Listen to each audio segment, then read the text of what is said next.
bachelor could wish for. The walls were dark wood panels, the lights covered in shells of stained glass. Instead of a dining table, the smoky room featured a pool table lined with real velvet and polished mahogany. "Can I get you a drink?" Uncle asked, moving to a sideboard lined with expensive crystal decanters. "I've got some good brandies here." His tone turned teasing. "And I think there's some 7-Up in the fridge still. Should I mix you up a Shirley Temple for old time's sake?" He enjoyed treating her like the child she had once been. He was gloating. "A gin and tonic sounds lovely."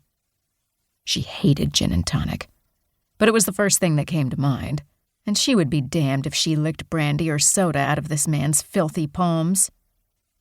Uncle shrugged and occupied himself mixing 2 cocktails. He offered her 1 glass and gestured to the 2 silent guards standing in the doorway. They turned and retreated into the shadows. "Now, Claudia." Uncle leaned casually against his pool table, watching her over the lip of his glass. "I have to say I was surprised to get your message. I knew you were in a bit of hot water, but you truly must be desperate to come knocking at my door." "No need to be coy, Uncle. We both know how doors close for someone once they show up on Interpol's Most Wanted page." "My prodigal niece is an internationally hunted criminal." Uncle folded his arms, looking pleased with himself. "I knew you'd one day draw the ire of Homeland Security with all of your cyber schemes. But really, Claudia, cultural heritage crimes as well? I'm surprised." Cleopatra felt another pang in her gut, this one born more of regret than contempt. She had spent most of her adult life tending to her family's ancestral Rabat, that ancient mountain fortress that had been her true home. "I poured millions of dollars into preserving that Rabat.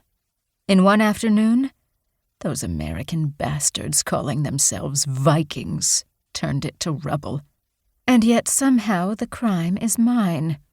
"You're wanted for the destruction of one priceless Egyptian obelisk and the attempted destruction of another as well," Uncle noted cheerfully.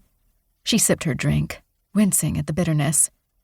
It had been a long time since she had imbibed alcohol. "That wasn't me," she stated flatly.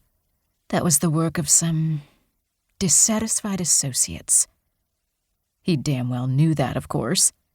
He damn well knew she would never damage her own needles. He must have suspected that if she ever caught the cowards responsible for the attack on the London Monument, she would personally peel the skin from their bones.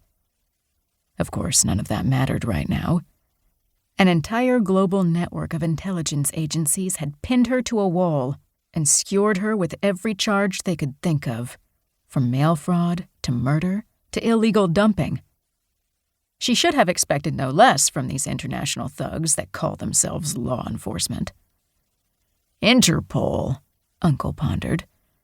"MI6, the CIA, Homeland Security. Yes, Claudia, I imagine they all become a bit petty and vindictive when you kidnap an entire unit of elite American soldiers and hold them for ransom."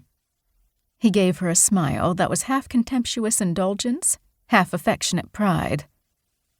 "An impressive feat for sure, but you must have realized it would bring them all down on you like the hammer of the gods." Cleopatra said nothing.